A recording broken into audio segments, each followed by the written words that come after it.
Bonjour à tous, j'espère que vous portez bien. Mon nom est Maude Rovalière et aujourd'hui je vais vous parler de mon projet doctoral sous le titre Qualité en maternelle 4 ans et en CPE, une comparaison. Alors, afin que vous compreniez bien le contexte de mon projet, je vais d'abord vous parler de la problématique. Dans les dernières années, on s'est beaucoup intéressé à l'importance de la période de la petite enfance pour le développement de l'enfant. Notamment, un des objectifs pour 2030 des Nations Unies consiste à garantir une éducation préscolaire de qualité pour tous les enfants. Dans cette foulée, plusieurs études au Québec ont tenté de mesurer la qualité des services éducatifs offerts. Dans les services, deux sont particulièrement intéressants, soit les CPE et les maternelles 4 ans. Pourquoi? Parce que ce sont deux services subventionnés et donc sont accessibles à une majorité d'enfants.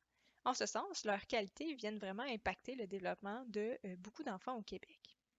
Par contre, les efforts importants des chercheurs n'ont pas permis de dresser un portrait global de la qualité dans ces milieux, notamment dû à des particularités méthodologiques comme l'utilisation d'outils de mesure différents. L'absence d'un portrait global de la qualité a plusieurs conséquences sociales et scientifiques. Donc, entre autres, on pourrait se retrouver avec un système éducatif à deux vitesses où l'un ou l'autre des services favorise davantage le développement de l'enfant, mais également ça crée une scission chez les professionnels et les chercheurs en éducation. Donc, ils viennent vraiment débattre pour ou contre la maternelle 4 ans et qui freinent les efforts d'amélioration des services d'une façon plus globale.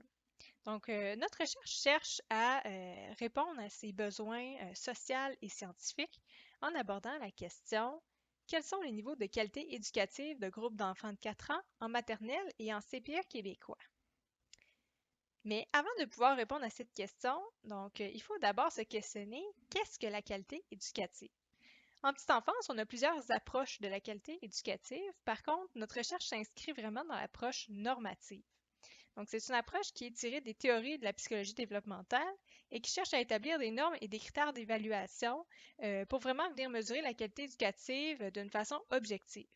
C'est une approche qui est intéressante pour notre projet puisqu'elle va nous permettre de pouvoir comparer les deux milieux sur un pied d'égalité. Dans le cadre de l'approche normative, on peut compter deux composantes de la qualité éducative. Donc, d'abord, la qualité structurelle qui fait référence aux éléments de l'environnement des milieux éducatifs, donc notamment la taille du groupe ou encore la formation initiale de l'adulte. D'un autre côté, on a la qualité des processus qui réfère à tous les éléments des milieux qui vont venir interagir directement avec l'enfant. Au sein de ces éléments-là, on retrouve les interactions adultes-enfants qui ont été démontrées comme étant la variable la plus prédictrice de la réussite éducative de l'enfant. Dans l'approche normative, on a également le modèle écosystémique qui explique un peu pourquoi finalement les interactions adultes-enfants permettent de prédire sa réussite. Donc, dans ce modèle, on a l'ontosystème qui est l'enfant et qui évolue dans différents systèmes qui sont plus ou moins proches à lui et son développement. Au sein du microsystème, qui est le système le plus proche de l'enfant, on retrouve à la fois la qualité des interactions, mais également les éléments de la qualité structurelle. Par contre, dans le schéma, on peut voir que la qualité des interactions est plus proche de l'enfant et donc va venir vraiment impacter directement son développement. C'est entre autres une raison pourquoi elles permettent de prédire bien sa réussite éducative. Toutefois, la qualité structurelle se retrouve également proche de l'enfant. Elle est un petit peu plus loin, mais ça ne veut pas dire qu'elle n'a pas d'impact. Plutôt, elle va influencer le développement de l'enfant de façon indirecte en passant par la qualité des interactions. Donc, la qualité structurelle et la qualité des interactions vont vraiment interagir l'une avec l'autre pour influencer finalement le développement de l'enfant. En ce sens, même si la qualité des interactions est la variable la plus prédictive du développement de l'enfant, c'est important également de mesurer la qualité structurelle pour avoir un portrait global de la qualité. Ce qui nous amène donc à nos objectifs de recherche. Donc d'abord de mesurer et de comparer les niveaux de qualité structurelle et des interactions en CPE et en maternelle 4 ans. Ensuite, on va venir identifier les liens qui existent entre ces deux variables et pour finalement déterminer quelles variables structurelles ont le plus grand impact sur les niveaux de qualité des interactions si effectivement des liens sont trouvés entre ces deux variables. Afin de répondre à ces objectifs, on a plusieurs pistes méthodologiques qui sont prévues. Donc d'abord, on a prévu un échantillon de 30 groupes de CPE et de 30 classes de maternelle 4 ans dans la région du Grand Montréal. Ensuite, on a deux instruments de mesure qui sont prévus.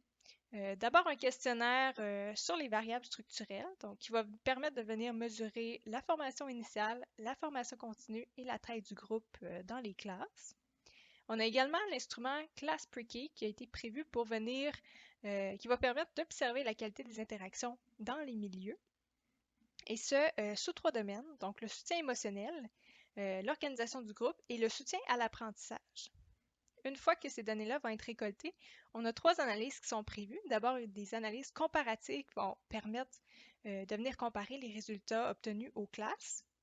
Ensuite, des analyses de corrélation, donc qui vont permettre de découvrir les liens qui existent entre les variables structurelles et la qualité des interactions qui ont été observées. Et finalement, des analyses de régression qui vont permettre de vérifier quelles variables structurelles ont le plus grand impact sur le niveau de qualité des interactions qui ont été observées, ce qui va permettre également de fournir des recommandations pour l'amélioration des services.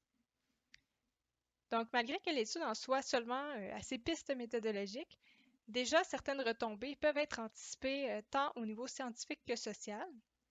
Donc, d'abord, c'est la première étude qui va comparer les CPE et les maternelles 4 ans au niveau de la qualité éducative. Donc, ça répond à un vide d'écrits scientifiques sur le sujet.